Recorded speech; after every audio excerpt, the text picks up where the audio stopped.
Maria Santos pushed open the heavy glass door of Romano's Italian restaurant at exactly 4:30 p.m., just like she had done every day for the past 2 years. The small bell above the door made a soft ringing sound that nobody ever noticed. She walked quickly to the back room, hung her old jacket on a rusty hook, and tied her white apron around her waist. The apron was getting thin from too much washing, and there were small stains that never came out, no matter how hard she scrubbed at 24. Years old, Maria looked tired in a way that seemed too old for her age. Her long black hair was always pulled back in a simple ponytail, and her brown eyes held a sadness that she tried to hide behind polite smiles. She had come to America from a small village in the Philippines 3 years ago, carrying nothing but hope and a heart full of dreams. Those dreams felt very far away now as she prepared for another long night of serving food to people who barely saw her as human. The restaurant was already getting busy when Maria walked onto the floor. Romano's was the kind of place where rich people came to eat expensive food and feel important. The walls were covered with dark wood, and soft lights made everything look warm and fancy. Round tables with white cloth covers filled the main dining room, and each table had a small candle that flickered in the dim light. Classical music played softly from hidden speakers, creating an atmosphere that made customers feel sophisticated and special. Maria picked up her order pad and pen, checking that she had everything she needed for the evening shift. Her uniform was simple and plain: a white shirt, black pants, and the worn apron that marked her as part of the serving staff. She looked in the small mirror near the kitchen door and practiced her customer smile. It was a skill she had learned well, how to look happy and friendly even when her heart felt heavy with loneliness and unfulfilled dreams. The other servers at Romano's were mostly college students who worked part-time for extra money. They were young and full of energy, talking about their classes, their boyfriends, and their plans for the future. Maria tried to join their conversation sometimes, but her accent made her feel self-conscious, and her experiences were so different from theirs that she often felt like an outsider looking in. They were kind enough to her, but there was always a distance that reminded her she was different. As the dinner crowd began to arrive, Maria started her routine.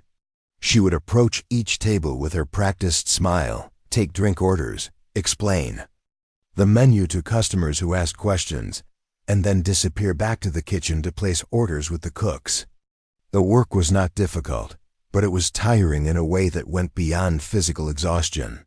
Every day, she served people who had the kind of life she dreamed of having.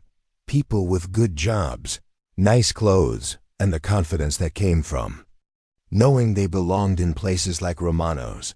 What none of these customers knew, what none of her co-workers knew, was that Maria carried a secret that would have shocked them all.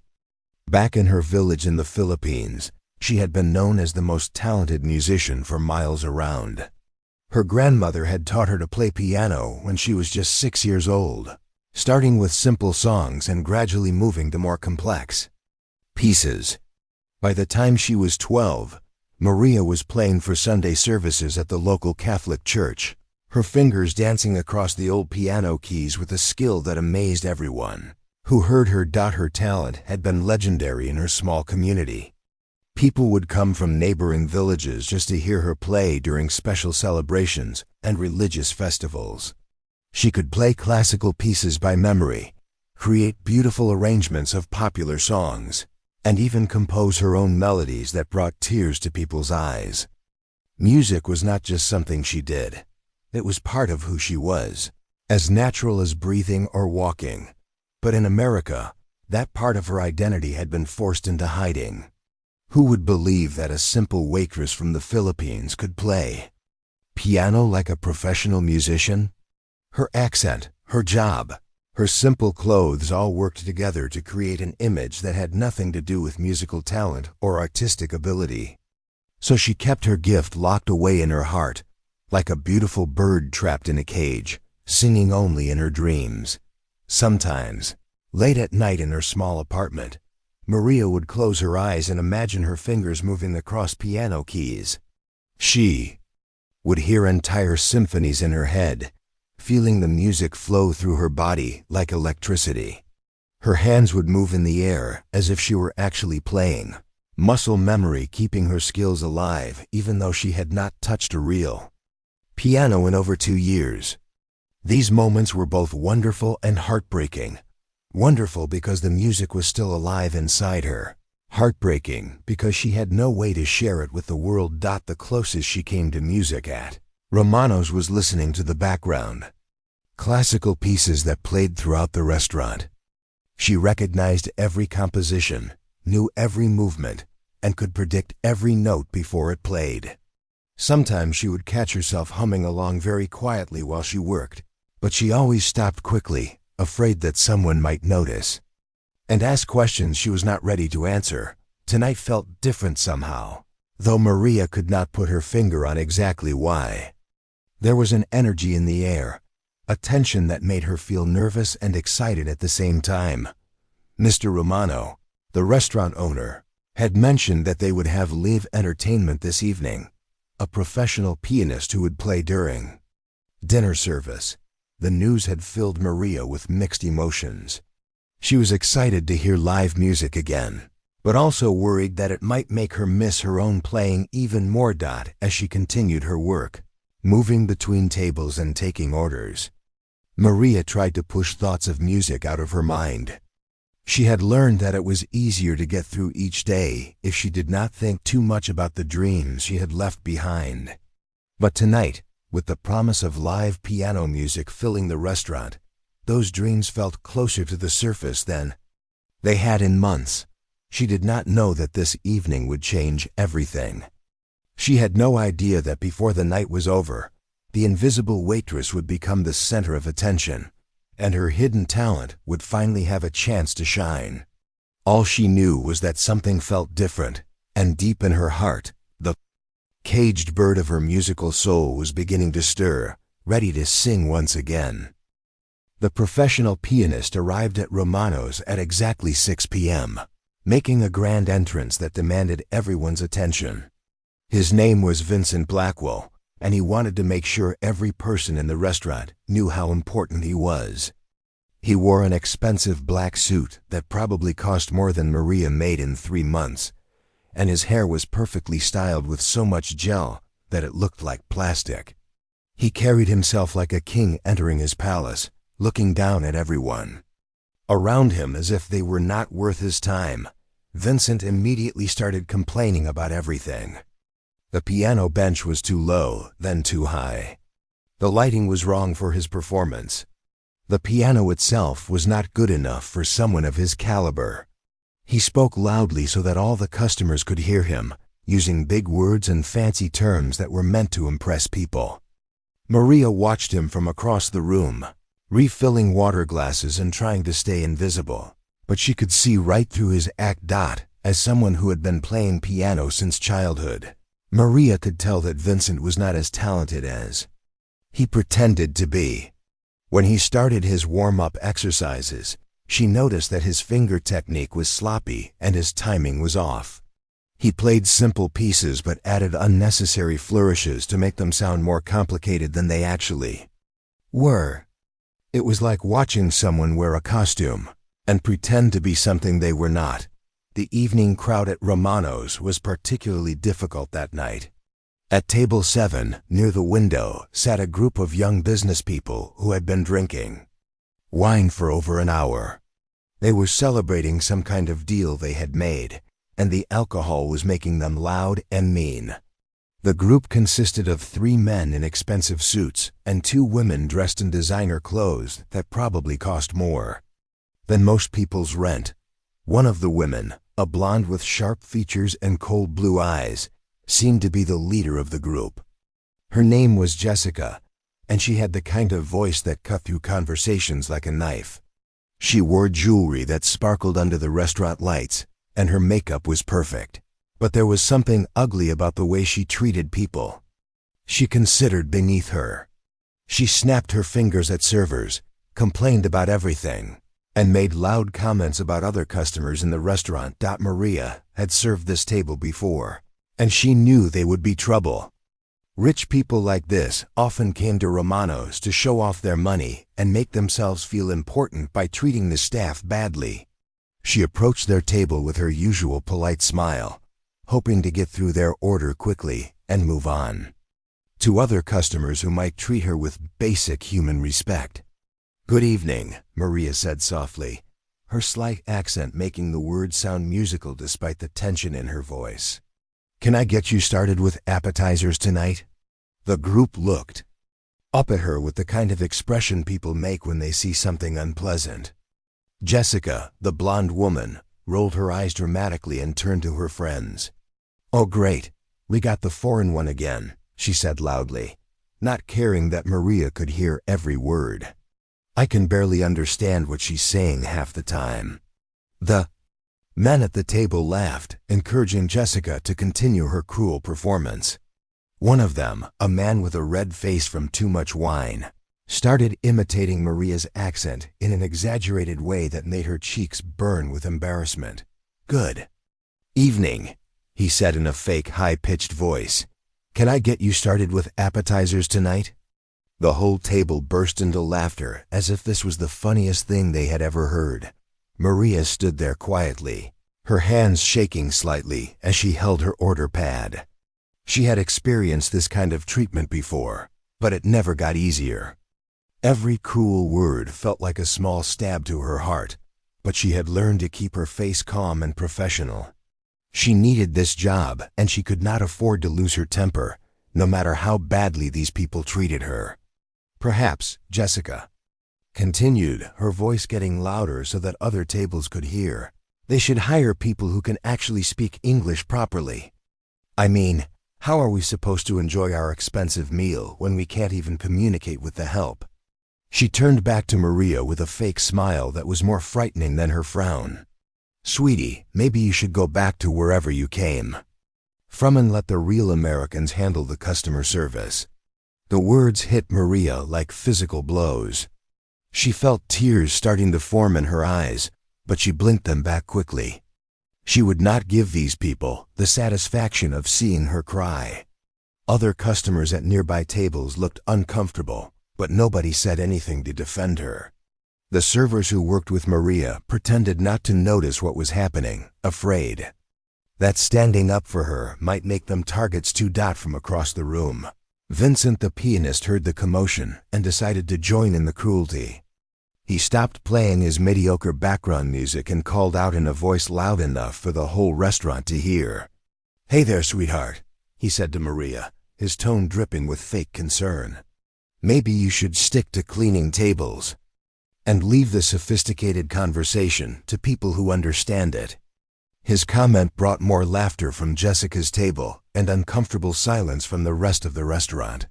Vincent smiled proudly, clearly pleased with himself for getting such a reaction. He went back to his piano and started playing. Again, adding dramatic flourishes to simple melodies as if he were performing at Carnegie Hall instead of background music for people's dinner. Maria felt completely alone in a room full of people. The customers saw her as entertainment, something to laugh at and mock. Her co-workers saw her as a liability, someone who might bring trouble to their own jobs. Even the pianist, who should have understood what it meant to be a performer, had joined in making fun of her, but deep inside Maria's heart, something was beginning to change. The cruel laughter and mocking words were not just hurting her, they were also making her angry. For 2 years, she had kept her head down and accepted this treatment, telling herself that it was just part of the job.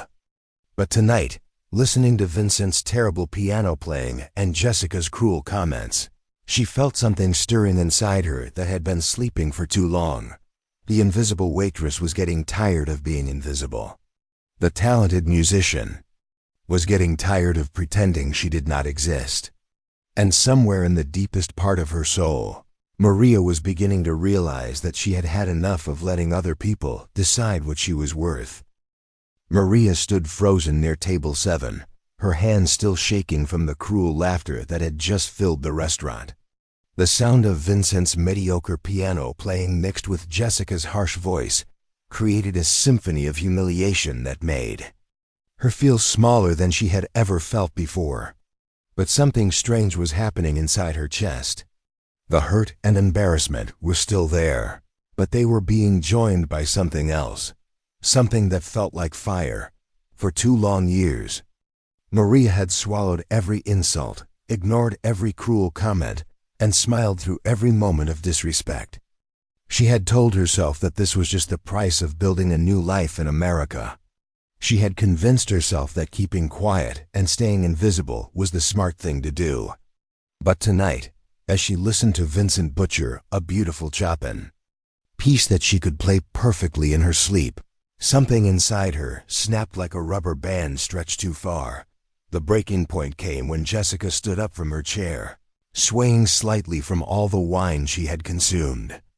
Her expensive heels clicked against the restaurant floor as she walked toward Maria with the confidence of someone who had never faced real consequences for her actions. The entire restaurant seemed to hold its breath, sensing that something dramatic was about to happen. "You know what, everybody?" Jessica announced loudly, spreading her arms wide like an actress on a stage. "I bet even the help could play piano better than some people." She pointed directly at Maria with one perfectly manicured finger, her voice dripping with fake sweetness. "I mean, how hard could it be, right? Just press some keys and make noise." The cruel laughter that followed felt like daggers piercing Maria's heart. Other customers shifted uncomfortably in their seats, but nobody spoke up to defend her. The other servers looked away, afraid to get involved. Even Mr. Romano, who was usually kind to Maria, was busy in the kitchen and had no idea what was happening in his dining room. Vincent, enjoying his moment as the center of attention, decided to add fuel to the fire. He stopped playing and turned around on his piano bench with an exaggerated gesture of surprise. "Oh my goodness," he said in a theatrical voice. "Are you suggesting that our lovely waitress here might have musical talent hidden beneath that apron?"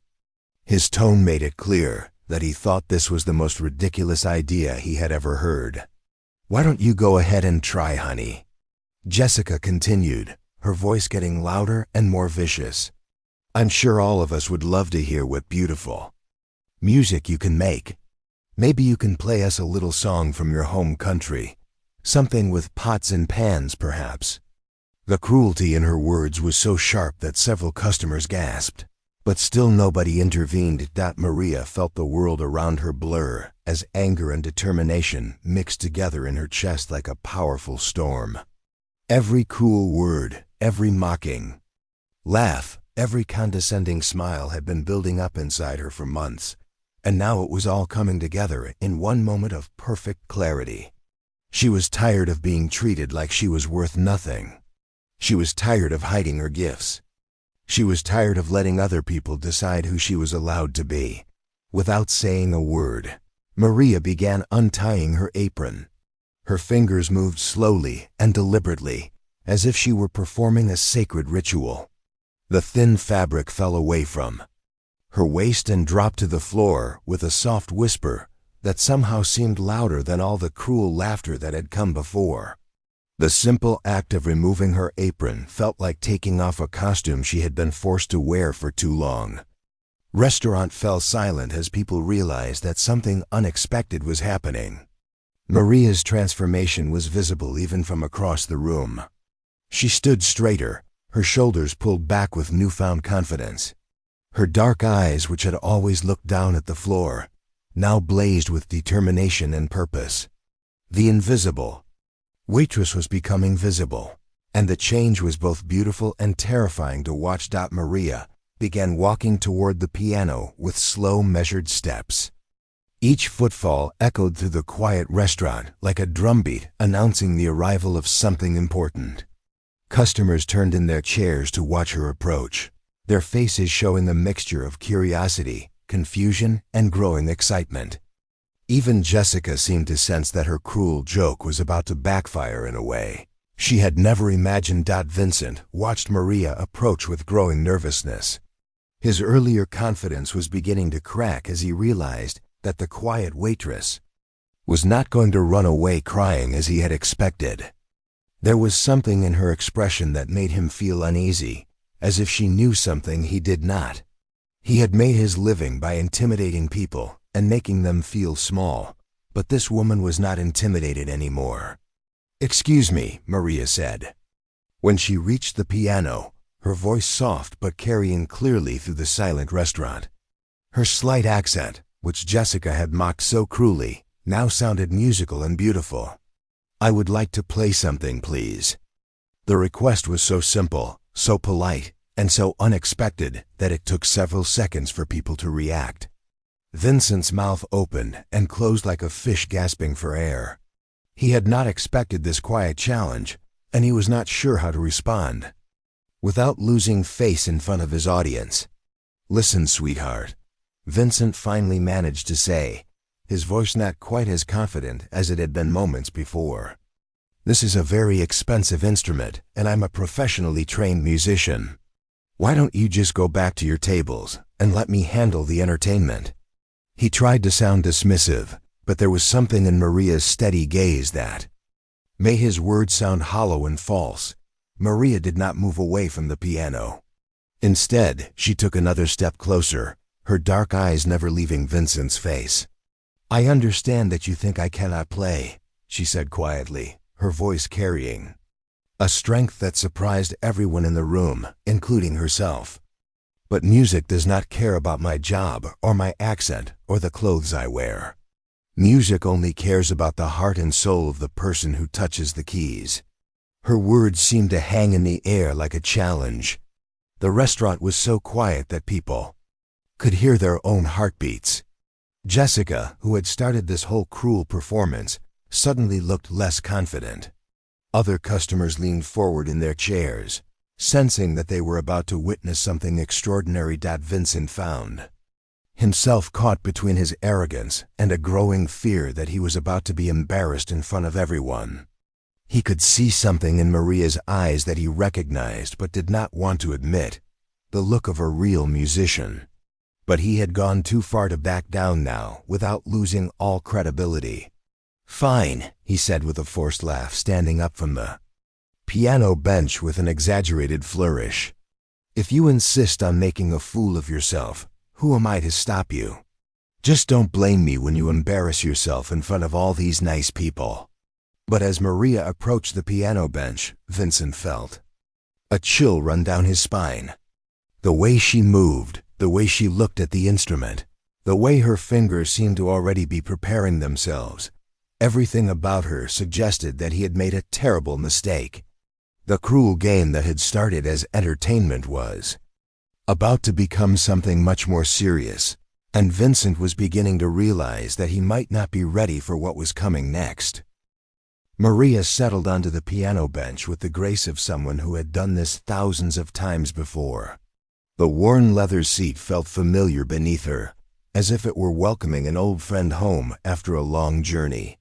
She adjusted her position slightly, her back straight and her shoulders relaxed, taking on the posture of a true musician.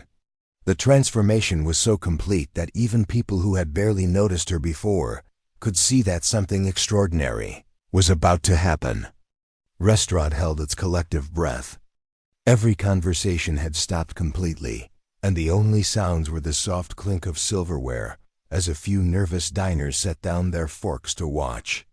Some customers had already pulled out their phones, expecting to record what they thought would be an amusing disaster. Jessica sat back down at her table, a cruel smile still playing on her lips as she waited for the entertainment to begin. Vincent stood beside the piano, his arms crossed, confident that he was about to witness the most embarrassing moment of the evening. Maria placed her hands gently above the piano keys, her fingers hovering in the air like birds preparing to land. She closed her eyes for a moment, and in that brief silence, she traveled back in time. She remembered her grandmother's weathered hands guiding her small fingers across the keys for the first time. She remembered the feeling of Sunday morning, sunlight streaming through the stained glass windows of her village church as she played hymns that made people cry with joy. She remembered the pride in her mother's eyes when she performed at local festivals, and the way music had always been her truest language, more honest than any words she could ever speak. When Maria's fingers finally touched the keys, the first notes of Chopin's Nocturne in E-flat major floated through the restaurant like magic made audible. The sound was so pure, so perfectly controlled, and so hauntingly beautiful that several people gasped out loud.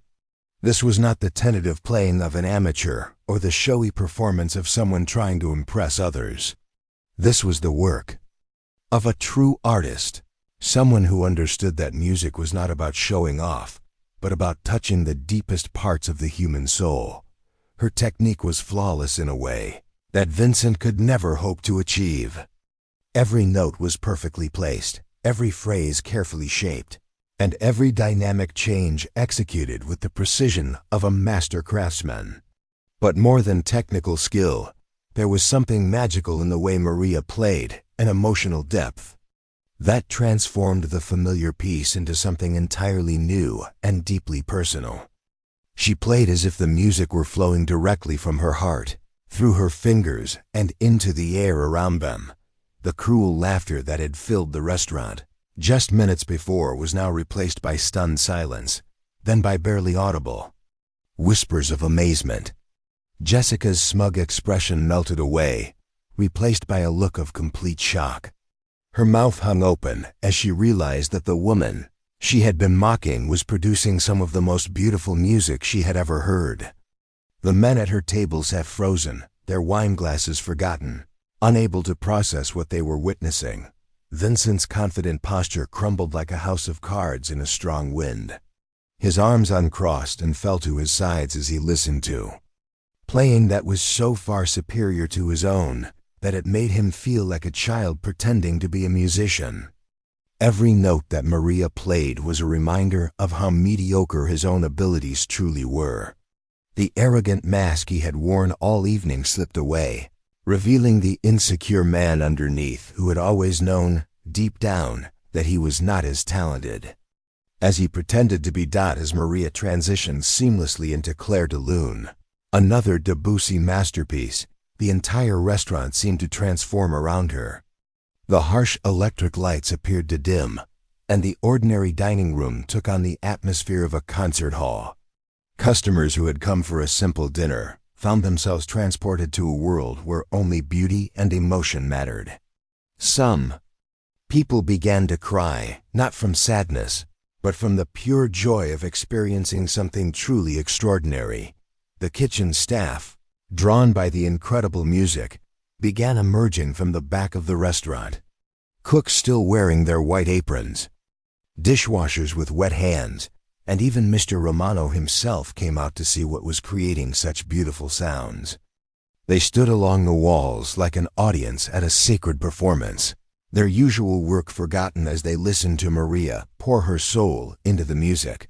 Her playing told a story that everyone in the room could understand, even without words. It spoke of dreams postponed but never abandoned, of dignity maintained in the face of cruelty, of talent that could not be hidden forever, no matter how hard the world tried to bury it. Every phrase was a chapter in the story of her life, the joy of discovery when she first learned to play, the pain of leaving her homeland, the loneliness of working in a place where nobody saw her true worth, and now, finally, the triumph of showing the world who she really was. Tears began streaming down Maria's face as she played, but they were tears of pure joy and relief. For 2 long years she had kept this part of herself locked away, and now it was flowing out of her like water breaking through a dam.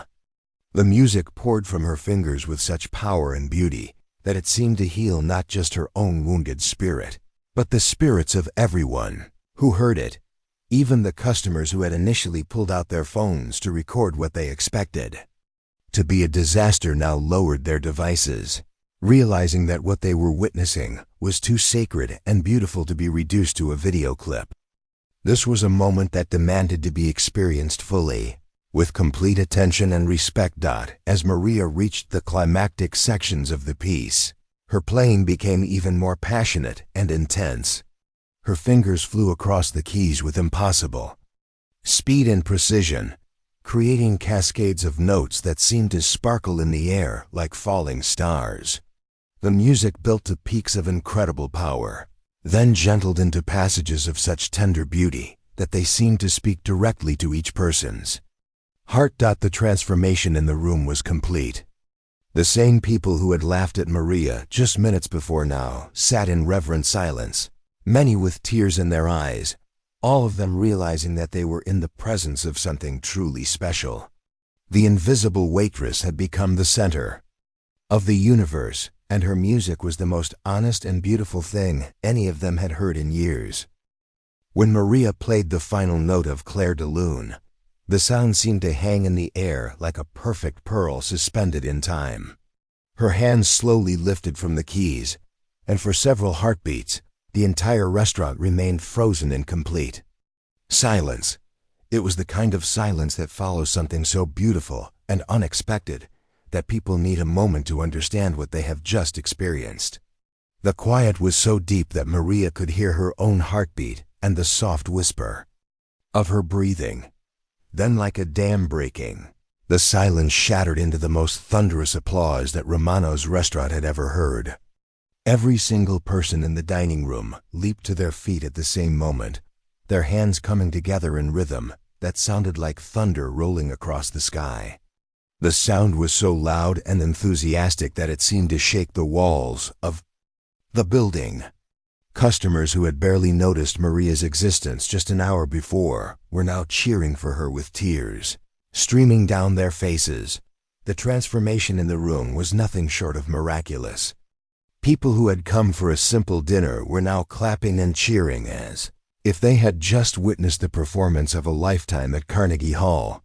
Some customers were wiping tears from their eyes, overwhelmed by the emotional power of Maria's playing. Others stood with their mouths still open in amazement, unable to process how someone they had completely underestimated could possess such extraordinary talent. Vincent, who had been standing beside the piano during the entire performance, looked like a man who had just seen a ghost. His face was pale, and his earlier arrogance had completely disappeared. He stared at Maria with a mixture of shock, respect, and deep embarrassment as he realized how badly he had misjudged her. His own mediocre playing seemed like a distant memory now, overshadowed completely by the artistry he had just witnessed. Without saying a word, he began quietly packing his sheet music, knowing that his evening as the restaurant's entertainment was effectively over. The most dramatic change was visible at table 7, where Jessica and her cruel friends sat in stunned silence. Jessica's perfectly applied makeup was streaked with tears, and her hands shook as she tried to process what had just happened. The woman she had mocked and humiliated had just delivered one of the most beautiful musical performances any of them had ever heard. The shame and guilt were written clearly across her face as she realized how wrong she had been. Jessica stood up slowly from her chair, her expensive heels clicking against the floor as she made her way through the crowd of standing customers toward the piano. When she reached Maria, who was still sitting on the piano bench looking somewhat dazed by what had just happened, Jessica's voice was barely above a whisper. "I am so very sorry," Jessica said, her voice breaking with emotion. "I was cruel and horrible to you, and you responded with the most beautiful gift I have ever received. I have no excuse for my behavior, and I will regret it for the rest of my life." Tears were flowing freely down her cheeks now, washing away the last traces of her earlier cruelty. "Your playing was absolutely incredible. You are incredibly talented, and I was too blind and stupid to see it." Other customers began approaching Maria as well, each wanting to express their amazement and offer their own apologies for not speaking up earlier when she was being treated so badly. An elderly gentleman with silver hair and kind eyes pushed through the small crowd around the piano. His face was wet with tears, and his hands were shaking with emotion. "Young lady," he said in a voice that trembled with feeling, "I am Professor William Henderson. I taught music at the university for over 40 years before I retired, and in all that time, I have rarely heard such beautiful, soulful playing." He pulled a business card from his jacket pocket, with hands that shook slightly. "You have a gift that should be shared with the world. I would be honored to help you pursue formal performance opportunities, if you are interested." Mr. Romano, the restaurant owner, finally emerged from the kitchen where he had been working during the entire dramatic sequence. When he saw the crowd gathered around the piano and heard the enthusiastic conversations about Maria's performance, his eyes widened with surprise and confusion. Several customers immediately began telling him what had happened, describing Maria's incredible talent and the transformation that had taken place in his dining room. "Maria," Mr. Romano said, his voice filled with excitement and amazement, "why did you never tell me that you could play piano like this? This is absolutely extraordinary." His mind was already racing with possibilities. "I want to offer you a position as our regular pianist, with much better pay and the respect you deserve. No more waiting tables, you belong at that piano sharing your gift with everyone who comes here." But perhaps the most meaningful moment came when a little girl, no more than 8 years old, broke away from her parents' table and ran toward the piano. Her eyes were bright with wonder, and she looked up at Maria with the kind of pure admiration that only children can express. "That was the most beautiful music I ever heard," the little girl said in a voice that carried clearly through the restaurant. "It made me feel like I was flying. Will you teach me to play like that someday?" Her innocent words seemed to touch Maria more deeply than all the adult praise and apologies combined. Maria knelt down to the little girl's level, her own eyes bright with tears of joy. "Music is the most beautiful language in the world," she said softly. "It does not matter where you come from or what language you speak at home. Music speaks to everyone's heart in the same way." She gently touched the child's hand. "If you want to learn, you should never give up on that dream, no matter what anyone tells you." As the evening continued, Maria found herself surrounded by people who wanted to hear her story, learn about her musical background, and understand how someone with such extraordinary talent had been working as a waitress without anyone knowing about her abilities. She told them about her grandmother who had taught her to play, about the church services in her village where she had first shared her gift, and about the long journey that had brought her to America with dreams of a better life. The other servers at Romano's, who had always been polite but distant with Maria, now looked at her with new respect and admiration. They realized that they had been working alongside someone truly special without ever taking the time to really know her. The kitchen staff, still wearing their aprons, stood along the walls listening to her story with fascination and pride. By the end of the evening, Maria's life had been completely transformed. She was no longer the invisible waitress who served food while hiding her dreams. She had become Maria Santos, the incredibly talented pianist whose music could move people to tears and whose story reminded everyone that extraordinary gifts can be found in the most unexpected places.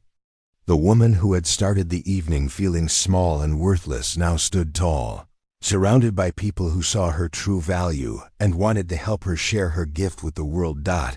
As she finally prepared to leave Romano's that night, Maria realized that sometimes the most profound changes in life come not from what we plan, but from the moments when we find the courage to show the world who we really are beneath the surface.